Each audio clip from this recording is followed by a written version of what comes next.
રામ રામ ને સીતારામ। અત્યારે વિછિયાની અંદર છે, ધોધમાર વરસાદ ચાલુ છે, આપ જોઈ શકો છો। અમને પલાળી દે એવું છે।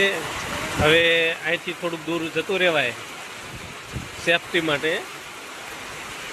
આપ જોઈ શકો છો, એક ભાઈ છે પલળતા પલળતા જઈ રહ્યા છે। તો ધોધમાર વરસાદ વિછિયામાં ધોધમાર વરસાદ ચાલુ।